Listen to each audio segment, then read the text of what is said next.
Welcome to logic. तो इस video में हम एलसीएम एचसीएफ के बहुत इंपॉर्टेंट सवाल डिस्कस करेंगे। यहाँ पे मैं टोटल 15 क्वेश्चन डिस्कस करने वाला हूँ और ये वीडियो उनके लिए ज्यादा बेटर होगा जिसको एलसीएम एचसीएफ का कुछ तो ज्ञान है ना। जो बिल्कुल जीरो पे है उसके लिए क्वेश्चन हो सकता है कि टफ लगे। अगर आपको एलसीएम एचसीएफ का पहले आपने पढ़ा है, क्वेश्चन आपने बनाया है, तो ये क्वेश्चन आपको बहुत ईजी लगेंगे। तो वीडियो के लास्ट तक बने रहना और बताओ, मुझे कमेंट करो कि क्या आपको ये क्वेश्चन हार्ड लगे कि इजी लगे। अगर हार्ड लग रहे हैं तो भाई आपको पढ़ने की जरूरत है, और इजी लग रहे हैं तो बधाई हो, आपको बहुत ज्ञान है एलसीएम एचसीएफ का। तो सारे सवाल आपसे बन जाएंगे, कोई भी सवाल आपसे नहीं छूटेगा अगर किसी भी एग्जाम में बैठ रहे हो। खाली ग्रुप डी की बात नहीं है, रेलवे का कोई भी एग्जाम दिलाओ, एसएससी दिलाओ, अपने स्टेट लेवल के एग्जाम दिलाओ, तो ये क्वेश्चन सारे एग्जाम्स के लिए इंपॉर्टेंट है। हालांकि मैं ग्रुप डी से रिलेटेड क्वेश्चन ही लाया हूँ जो आपके पिछले एग्जाम्स में आए हुए हैं। तो वीडियो शुरू करते हैं, ज्यादा समय नहीं लूंगा। और स्टार्ट करने से पहले बोलूंगा कि अगर आप चैनल में पहली बार आए हो तो प्लीज चैनल को सब्सक्राइब कर लेना, इस वीडियो को लाइक कर देना। अगर हाइप का ऑप्शन आ रहा है तो प्लीज हाइप दबा दो, थोड़ा वीडियो बूस्ट करेगा तो मुझे खुशी मिलेगी। आपका सपोर्ट बहुत जरूरी है। देखिए पहला सवाल क्या लिखा है, यहाँ पे हमें एलसीएम ज्ञात करना है ना। और हमारे पास जो संख्याएं हैं वो घात में है, 2 का घात 3, 3 का घात 2, 5, यहाँ भी है 2 5 7 और यहाँ भी 3 5 7। तो एलसीएम जब हम निकालते हैं ऐसे सवाल में हम सारे अंकों को लेते हैं जितने टाइप के अंक हैं। तो हमारे पास देखिए 2 भी है, 3 भी है, 5 भी है और 7 भी है। अब एलसीएम जब निकाल रहे हैं तो सारी संख्या को लास्ट तक हमें भाग देना पड़ता है जब तक एक ना आ जाए, है ना। मतलब हम मैक्सिमम घात तो लेंगे, बड़ी से बड़ी संख्या को कवर करना होता है, कोई छूटना नहीं चाहिए। तो देखिए 2 का मैक्सिमम घात क्या है, यहाँ पे 3 है, यहाँ पे 2 है और तो इसमें नहीं है, तो हम इसमें लेंगे 2 का घात 3। 3 में देखिए मैक्सिमम घात यहाँ 2 है और यहाँ पे 3 है, तो यहाँ 3 का घात 3 आएगा। 5 के लिए देखिए ये 5 का घात 1 है, 2 है, 2 है, 5 के घात 2 और 7 के घात में देखिए यहाँ पे 7 का घात सिंगल और यहाँ पे डबल। तो ये आपका आंसर है, ये एलसीएम निकल गया, है ना। तो देखिए कहाँ पे है, 2 का घात 3, 3 का घात 3, 5 के घात 2 है, ये ऑप्शन है, ये आपका करेक्ट आंसर है। बहुत सिंपल है भाई, हार्डली इसको 10 सेकंड में बना सकते हो, है ना। चलिए अगला क्वेश्चन, 20, 120 और 60 का लघुत्तम समापवर्त ज्ञात कीजिए। देखिए 20, 120 और 60 बहुत सिंपल लग रहा होगा और है भी। देखिए अगर बड़ा जो अंक दिया है आपके सवाल में बाकी छोटे अंकों से कट जा रहा है, भाग जा रहा है, तो यही आपका आंसर है, यही आपका एलसीएम है। ठीक है, 20 से 6 बार करोगे तो 120 आएगा, 60 से 2 बार करोगे तो 120 आएगा। तो ये आपका करेक्ट आंसर है 120। या तो फिर जो नॉर्मल मेथड है ऐसे निकालो, 20, 120 और 60, है ना। तो 2 से भाग करोगे 10 बार जाएगा, ये 60 बार जाएगा और ये कितने बार जाएगा, 30 बार। फिर से 2 पंचे 10 और 30 बार में 60, 15 बार में 30। ओके, अब फिर 2 से भी जा सकते हैं, फिर 5 नहीं जाएगा, ये 15 बार में जाएगा और ये भी 15। अब किससे जाएगा, 5 से ले जाते हैं, 5 से कम 5, 5 से 15, 5 से 15 और फिर 3 से, 3 एकम 3 और 3 एकम 3। तो हमारे पास क्या आया, देखिए 3 पंचे 15, दूनी 30, दूनी 60, दूनी 120। तो ये एलसीएम जो आया वो कितना आया, 120। तो सिंपल है ना। अगर बड़ी अंक छोटे अंकों से कट जा रहे हैं तो वही एलसीएम है। ओके,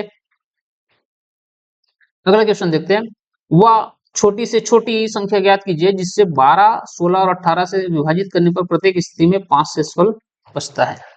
ठीक है, तो 12, 16 और 18 से भाग जाने वाली संख्या हमें निकालना है। उसके बाद शेष फल बचाने के लिए हमें उसको जोड़ना पड़ेगा, क्योंकि जो संख्या भाग जाए उसमें शेष फल थोड़ी ना बचेगा। देखते बनाएंगे, 12, 16, 18। चलिए भाग करते हैं, एलसीएम निकालते हैं इसका। 2 से जाएगा, 2 6 12, 2 8 16 और 2 9 18, 2 3 6, 2 चौका 8, नहीं 9 नहीं जाएगा, फिर 2 से कर लो, 3 2 दूनी 4 9, फिर 2 से, और यहाँ 3 से जाएगा, 3 एकम 3 1 और 3 तिया 9, देन फिर 3 से 1 1 1। ओके, तो 3 तिया 9 दूनी 18, दूनी 36, दूनी 72, दूनी 144। एलसीएम कितना है, 144। तो ये वो संख्या है जो 12, 16 और 18 से भाग जा सकता है, क्योंकि 12 के भाड़ा में भी 144 आएगा, 16 में भी आएगा और 18 में भी आएगा। हमें बताना है कि प्रत्येक स्थिति में शेषफल 5 बचना चाहिए। तो भाई 144 में अगर मैं 5 जोड़ दूं तो वो बचेगा हर बार, है ना। और क्या होगा ये 149। Option B correct answer. LCM 144 आ रहा है, ये आपका करेक्ट आंसर नहीं है, इसको नहीं लगाना। ठीक है, शेषफल नहीं बचेगा इसमें, आप जोड़ोगे 5 तभी शेषफल बचेगा, तो सही आंसर होगा वो 149 होगा। आई थिंक आपको ये सवाल समझ आया हो। आ रहे नहीं आ रहे प्लीज कमेंट करो, अगर आपको कुछ डाउट हो रहा है तो लिखिए कमेंट में, मैं बताऊंगा आपको। ठीक है, देखिए अगला क्वेश्चन है 2410 और 2700 का महत्तम समापवर्तक ज्ञात कीजिए। महत्तम समापवर्तक क्या होता है? वो बड़ी से बड़ी संख्या जो इन सबको भाग कर सके, मतलब हमारे पास दो संख्या है, दोनों को भाग करना चाहिए। तो देखिए एक से तो भाग जाएगा ही, दो से भी जाएगा क्योंकि पीछे में जीरो जीरो है, पांच से भी जाएगा क्योंकि जीरो तो पांच किसको काटता है, लास्ट में पांच होना चाहिए, शून्य होना चाहिए। और 10 से भी जाएगा, अगर 10 लास्ट में जीरो अंक दिख रहा है तो 10 से भाग जाएगा, है ना। और डबल जीरो दिख रहा है तो 100 से जाएगा। तो यहाँ पे सभी अंकों से भाग जा रहा है, और हमारे ऑप्शन के हिसाब से ऑप्शन डी करेक्ट होना चाहिए क्योंकि 10 भाग कर सकता है ना। तो हमें बड़ी से बड़ी संख्या लेना है, तो ऑप्शन डी करेक्ट है। अगला क्वेश्चन देखिए 16, 20 और 24 का महत्तम समापवर्तक ज्ञात कीजिए। चलिए वैसे इसको भी चेक कर सकते हो, 8 से 16 जाएगा, है ना, 20 नहीं जाएगा, तो ये नहीं हो सकता। 2 से 16 भी जाएगा, 20 भी जाएगा और 24 भी जाएगा, तो ये हो सकता है। 6 से देखो, 6 से 16 नहीं जाएगा तो ये नहीं हो सकता। 4 से देखो, 4 से 16 जाएगा, 20 जाएगा, 24 भी जाएगा, तो 2 और 4 दो ऑप्शन है, तो हमें बड़ी संख्या लेना है, यही हमारा एचसीएफ है। और दूसरा तरीका क्या होता है, एलसीएम जैसे निकालते हैं ना, 16, 20 और 24, हमें तब तक भाग करना होता है एचसीएफ के लिए जब तक सभी संख्याएं एक कॉमन नंबर से भाग जा रहा है। एलसीएम में ऐसा नहीं है, एलसीएम से हम केवल सिंगल डिजिट भी अगर भाग जा रहे हैं तो उसको भाग करते जाते हैं, बाकी बचा रहे, है ना। लेकिन एचसीएफ निकालने के लिए हम तब तक ही भाग करेंगे जब तक वो एक साथ भाग जा रहा है। तो यहाँ 2 से करेंगे तो ये होगा 2 8 16, 2 धाम 20 और 12 दूनी 24। फिर 2 से जाएगा, 2 चौक 8, 2 पंचे 10 और 2 छः 12। अब यहाँ इस कंडीशन में फंस गए कि 4 से करेंगे या 2 से करेंगे तो 5 नहीं जाएगा, 5 से करेंगे 4 और 6 नहीं जाएगा, तो आगे भाग करना नहीं है। और ये जो आया 2 दूनी 4, यही हमारा एचसीएफ है ना। तो तब तक भाग करना है जब तक कॉमन नंबर से अंक डिवाइड हो रहे हैं, नहीं हो रहा तो छोड़ दीजिए, एचसीएफ निकल गया। अगर हम इसको पूरा करते जाएंगे तो लास्ट में जो इंटू करके आएगा वो एलसीएम बन जाएगा। ठीक है, इतना बेसिक अंतर तो आपको पता ही होगा। चलिए आगे देखते हैं, यहाँ पे फिर से पहला टाइप का सवाल, लेकिन अंतर है वही दोनों में। 5 का घात 3, 4 का घात 3, फिर अगला नंबर है 5 का घात 3, 5 का घात 2, 4 का घात 4 और 3 का घात 2 गुना 5 गुना 4 का घात 3 का एचसीएफ महत्तम समापवर्तक ज्ञात कीजिए। एलसीएम में हम क्या करते हैं, चलिए एलसीएम तो हम डिस्कस कर लिए, एचसीएफ की बात करते हैं, छोड़िए एलसीएम को। एलसीएम में हम सभी संख्याओं को लेते हैं, किसी को छोड़ना नहीं होता क्योंकि सबको भाग करना ही है एलसीएम में, किसी को नहीं छोड़ना, इसलिए सारे संख्याओं को लेते हैं। बट एचसीएफ में अभी हम इसके पहले डिस्कस किए ना, तभी तक लेके जाएंगे भाग जब तक सारे संख्याएं एक साथ भाग हो रही है। तो अगर मैं यहाँ पे देखूं 5 और 4 है इसमें, 5 4 इसमें भी है, 5 4 इसमें भी है, लेकिन 3 पहले दूसरे और तीसरे में है, पहले में नहीं है। तो अगर मैं 3 से भाग करना चाहूं तो ये वाला संख्या और लास्ट वाला संख्या भाग नहीं जाएगा, है ना। तो हम 3 का ऑप्शन रख ही नहीं सकते, इस 3 को हम रख नहीं सकते एचसीएफ के लिए, हम 5 को रखेंगे और 4 को भी रखेंगे। अब इसके बाद हमें न्यूनतम घात लेना है, उसमें अधिकतम ले रहे थे ना, इसमें न्यूनतम लेना है, क्योंकि अगर अधिकतम घात से मैं कम घात वाले को काटने की कोशिश करूंगा भाग करने की तो जाएगा नहीं, इसलिए न्यूनतम घात लेना है जो बड़ी से बड़ी घात वालों को भाग कर सके। इसके अपोजिट बड़ी घात वाला छोटे घात को भाग नहीं कर पाएगा, इसलिए वो एचसीएफ नहीं बन सकता, है ना। तो देखिए 5 का घात न्यूनतम किसमें दिख रहा है, इसमें 2 है, 3 है और यहाँ पे 1 है, तो 5 का घात 1 वही आएगा।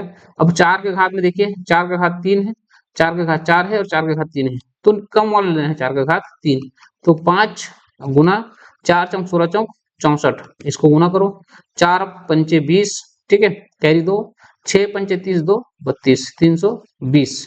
आपको आंसर कहाँ दिख रहा है, ऑप्शन डी में है। ठीक है, आई होप ये भी क्लियर हुआ होगा, थोड़ा सा पढ़ लो अगर नहीं है तो। ठीक है, एचसीएफ बहुत सरल है, एलसीएम एचसीएफ कोई हार्ड टॉपिक नहीं है, बस आपको बेसिक नॉलेज होना चाहिए कि कैसे एलसीएम निकाला जाता है, कैसे एचसीएफ निकाला जाता है। ओके, यहाँ तक बने हो तो प्लीज अभी तक लाइक नहीं किया हो तो यार वीडियो को लाइक करो, चैनल को सब्सक्राइब करो, आपको सिखाने के लिए मैं तैयार बैठा हूँ, आप पूछो क्या पूछना है। आगे क्वेश्चन देखिए, वह बड़ी से बड़ी संख्या ज्ञात कीजिए जिसे 72 और 122 को विभाजित करने पर क्रमशः 7 और 3 शेषफल प्राप्त होता है।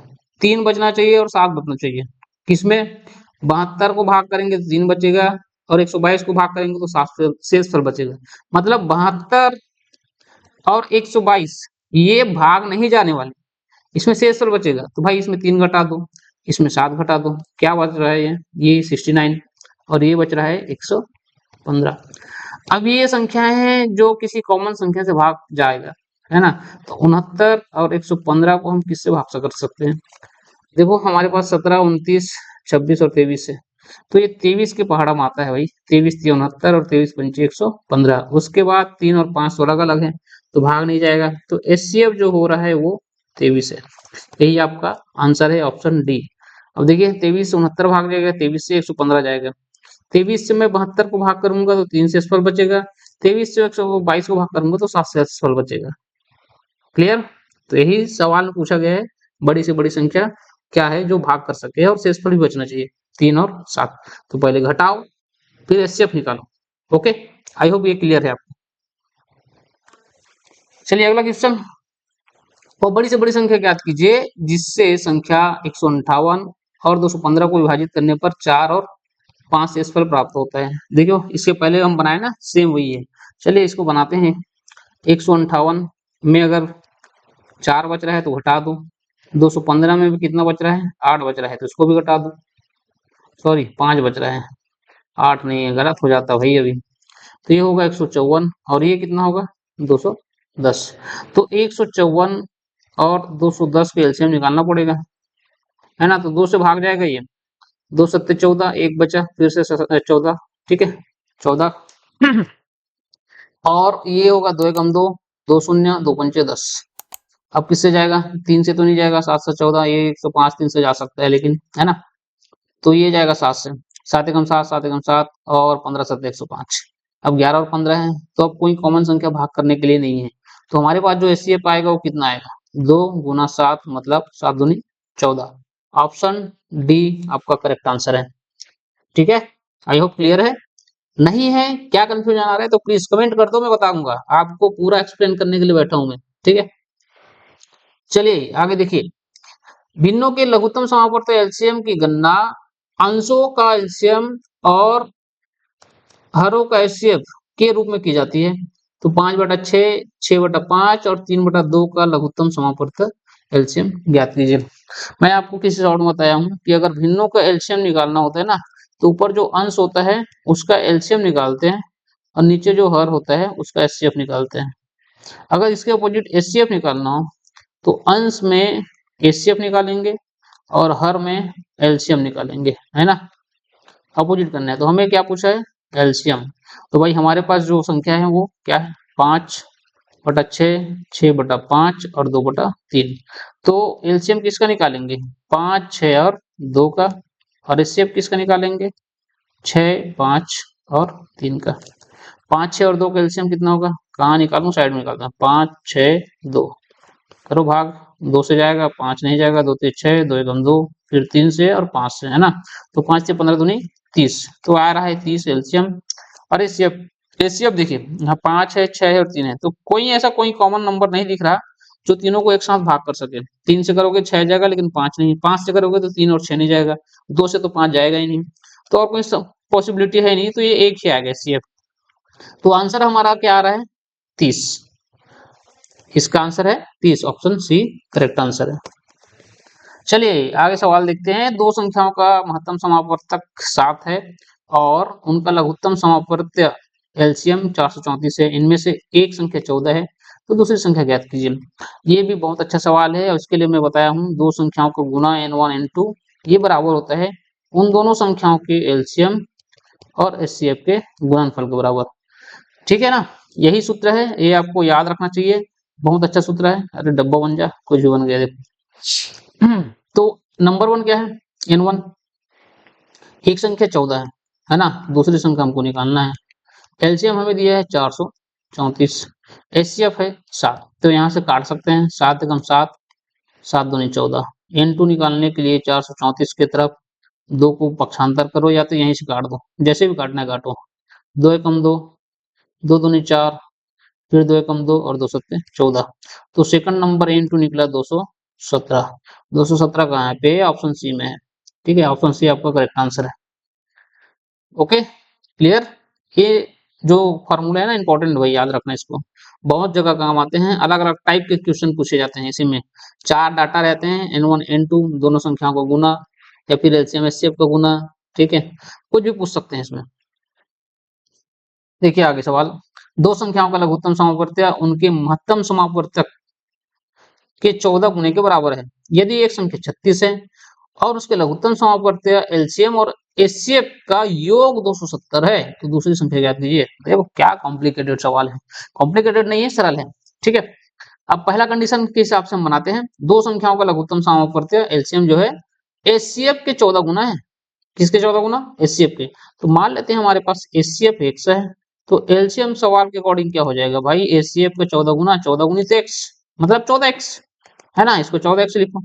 ओके, तो एलसीएम 14x है, एचसीएफ x है, और सवाल बोलता है कि अगर उनके मतलब उनके लघुत्तम समापवर्तक और महत्तम समापवर्तक दोनों का योग 270 है, तो अगर मैं x और 14x को जोड़ूं तो ये 270 आएगा, ये है सवाल में।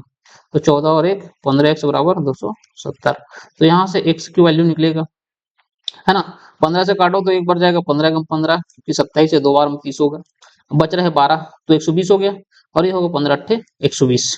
तो x मतलब एचसीएफ आ रहा है 18, है ना, एक से ही तो माने है ना, यहाँ से देखो एचसीएफ आपका x है, तो एलसीएम कितना हो जाएगा फिर, ये होगा 14 गुणित 18, तो 18 चौक 72, 18 कम 18 और 7 कितना होगा 25, तो एलसीएम आया 252। अब हमारे पास एक संख्या है, कौन सी संख्या है भाई, एक संख्या 36 है, यहाँ से देख लो, है ना, एक संख्या 36 है, तो हम पहले वाला सूत्र n1 n2 बराबर एलसीएम इंटू एचसीएफ लगा सकते हैं यहाँ पे।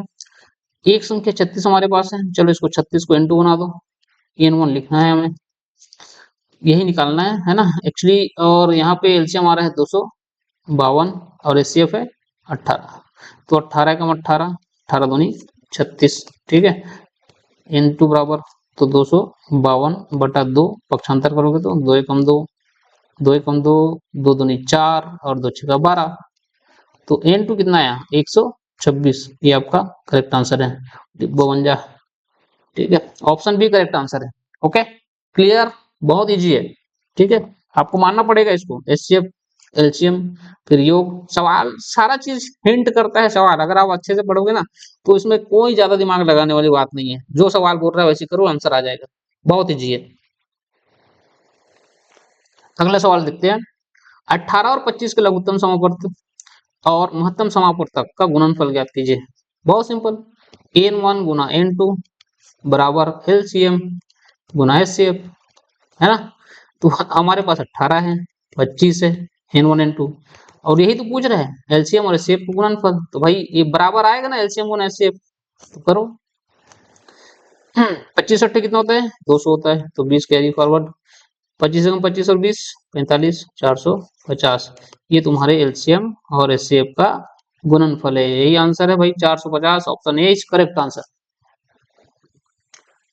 आगे सवाल देखिए, दो संख्याओं का अनुपात 11:17 है और उनका अंतर 18 है, इन संख्याओं का महत्तम समापवर्तक एचसीएफ और लघुत्तम समापवर्तक एलसीएम क्रमशः क्या है। ठीक है, हमारे पास दो संख्या है 11:17, ओके, मान लेते हैं ये संख्या है 11x और 17x है ना, तो सवाल ये बोल रहा है कि इन दोनों का अंतर 18 के बराबर है, तो देखो भाई 11 और 17 के बीच कितने का अंतर है, 6 का अंतर है, 11 6 17, 6x का अंतर 18 के बराबर है, तो यहाँ से x निकल जाएगा 18 बटा 6, तो 6 तिया 18, तो x की वैल्यू 3 है, x की वैल्यू 3 है, तो यहाँ पास हमारे पास जो 11x है, तो 11 गुना 3 और 17 गुना 3, है ना, तो 11 तिया 33 और 17 तिया 51, दो संख्या हमारे पास हो गई, है ना, 33 और 51। अब इसमें पूछा गया संख्या हमने निकाल लिया ना, यहाँ से हम इसका एलसीएम और एचसीएफ निकाल सकते हैं। एलसीएम पूरा काटना पड़ेगा, एचसीएफ तब तक काटो जब तक दोनों संख्याएं भाग जा रहे हैं, तो हम दोनों एक ही साथ कर लेते हैं। देखिए 3 से जाएगा, 2 से तो कोई नहीं जाएगा, 3 एकम 3 3 एकम 3 और 17 तिया 51। अब देखो 11 और 17 जाएगा कोई भाग, दोनों प्राइम नंबर है, नहीं जाएगा, फिर ये 11 एकम 11 और 17 का फिर एक बार जाएगा, है ना, तो एचसीएफ आया 3, जो देखो ऑप्शन बी करेक्ट है, 561 भी आएगा।